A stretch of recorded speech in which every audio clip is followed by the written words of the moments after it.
everybody? This is the Gridiron Collective, and I am your host, Mr. Authentic, coming at you with the Week 7 NFL Against the Spread picks. We're doing 3 free picks on YouTube. We'll be doing them every week from here on out. Last week we finished 2-1 with our free picks against the spread. We had the Bears versus Dolphins -3.5. We took the Bears. Unfortunately, that did not hit. The Chargers versus the Browns. We had a pick and we took the Chargers, and that did hit. Our third pick was the Seahawks versus the Raiders -3. We took the Seahawks, and that did hit. So finishing 2-1, not too bad. We finished +4 units in our free picks. The Bears versus Dolphins game, the Dolphins defense looked soft against the Fins. Brock came out and lit them up. Callahan and safeties, Amos and Johnson had some key mistakes that were costly. I expected the sleeve to perform well against the Dolphins, and that's not to say that he didn't. However, it wasn't enough, and he seemed to lose some steam down the stretch. The Fins did everything that they could to hand the game over to Chicago, but they couldn't capitalize and missed a field goal, set it up for Miami to take the win at the end of the game in overtime. With Prince Amukamara and Khalil Mack banged up, the Bears defense suddenly takes a step down. There's still a few pieces, I believe, anyway, and a few years of experience from their young players before becoming an elite unit. With Brady coming into town, it's going to be rough for the Bears. The Bears. The Chargers versus Browns. I like the Browns defense, and I like the confidence of Baker Mayfield. However, the Chargers are a playoff team and will be a playoff team this season. Despite the performance Cleveland had against a much, much better Saints team, I saw this game as a game that they were destined to lose big. I'm glad that the Browns are keeping Heel around and allowing him to sort of mold his team and shape it to the way that he wants it. I felt that he didn't get a fair shake when he was the head coach in Oakland and took that team from out of the basement. Phillip Rivers and the Chargers offense are rolling. When they get Bosa back, they just might be super.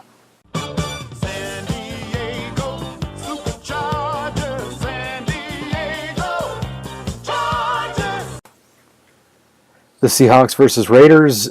That game being in London and Pete Carroll having his team early. They arrived early. He has all his new age bullshit, and he's a smart guy. Gruden, he isn't a smart guy.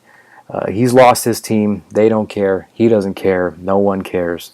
I almost feel bad for Oakland, but needless to say, it's John's team, and he wants nothing to do with anybody associated with Reggie McKenzie. They're cleaning house. It's a dumpster fire. The Raiders look more like the Faders. I'm looking to probably bet against them for a majority of the season, depending on who they're playing. The autumn wind is a pirate.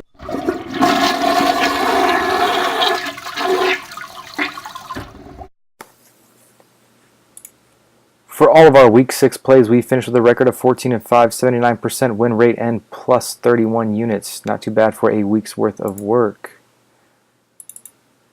Our first play we had was the Vikings -10.5 over the Cardinals. That was a swing and a miss. Our second play was the Chargers versus the Browns. The Chargers were the pick, and that hit. Our third play was the Bears versus Dolphins. Bears -3.5. That was a miss. Our fourth play was the Jets versus Colts. Colts +1. Unfortunately, I had the Jets early in the week, and I changed it to the Colts last second. That was obviously a huge mistake. The Jets are a lot better than I anticipated them to be. The fifth pick that we had was the Steelers versus Bengals. Steelers +1. That was a hit. Our next pick was the Falcons versus Bucks. Falcons -3.5. That hit. We had the Packers versus 49ers. Packers -10. That did not hit. We had the Chargers versus Browns.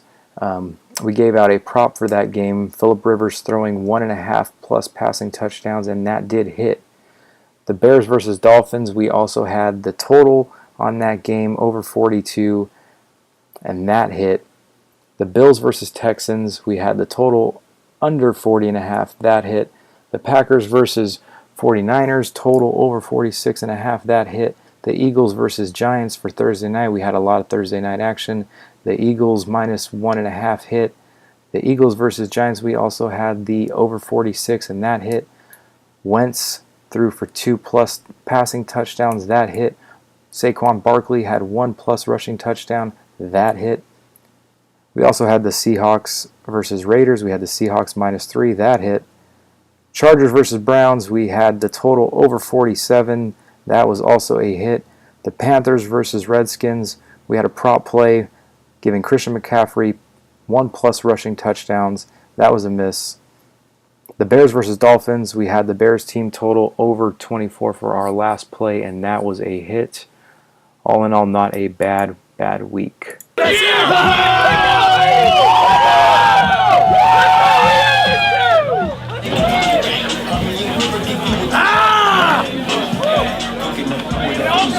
All right, this week for our free plays, we're going to be giving out 3 more free plays.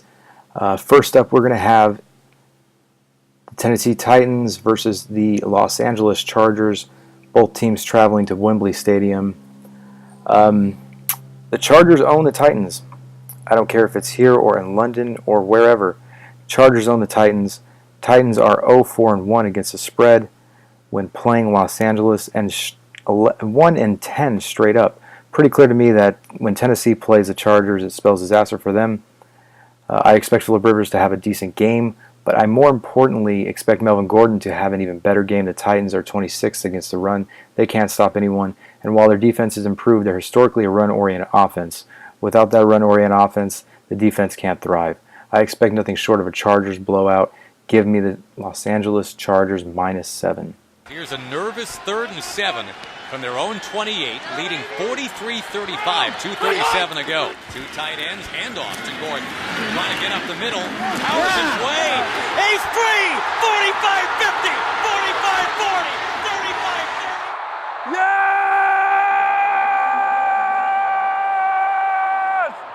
Yes! Yes! God! For our second play, we have the Patriots versus the Bears. New England is 14-5 against the spread on the road and 7-1 against the spread against Chicago. Another matchup where one team has thoroughly dominated the other. The Bears defense, as I mentioned earlier, are banged up. I know that they haven't allowed a rushing touchdown all season long, but I expect this to be the game where they do so.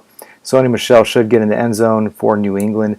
The Bears are middle of the road when it comes to pass defense, and Tom Brady coming in with a healthy offense, Brady is going to go off. Patriots have it in the bag. I'm taking them in Chicago, -3.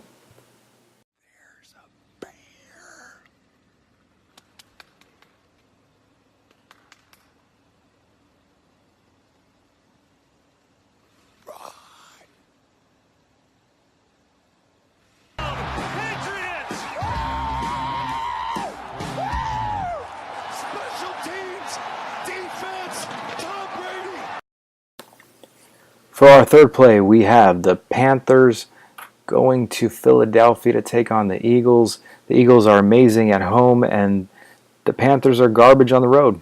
Panthers are 1-4 against the spread on the road and 2-4 against the spread when playing Philly. The Panthers would need a big play weapons to beat the Eagles downfield to have success, as they are going to be able to move the ball on the ground against Philly at all. Philly should have plenty of success against the Panthers defense, even without Jay Ajayi. Panthers defense, kind of a middle-of-the-road defense. They don't really show up that often. I expect Wentz and company should still be able to move the ball with relative ease. Wentz apparently was held out of practice with a sore back from carrying his team. That's okay. He's used to it. Philadelphia wins this one. I'm taking them -5. Yeah, but you know what? If it was home.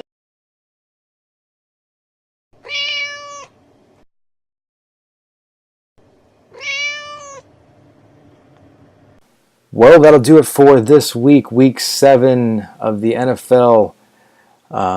We will be back next week with 3 more free picks for Week 8 in the NFL against the spread. You can check out GridironCollective.com for more free picks and as well as packages for purchase. Feel free to check us out on the website. Give us a like, subscribe, allow the notifications so that you don't miss out on any of the content that we provide on a weekly basis. Alright guys, see you next time and good luck this week.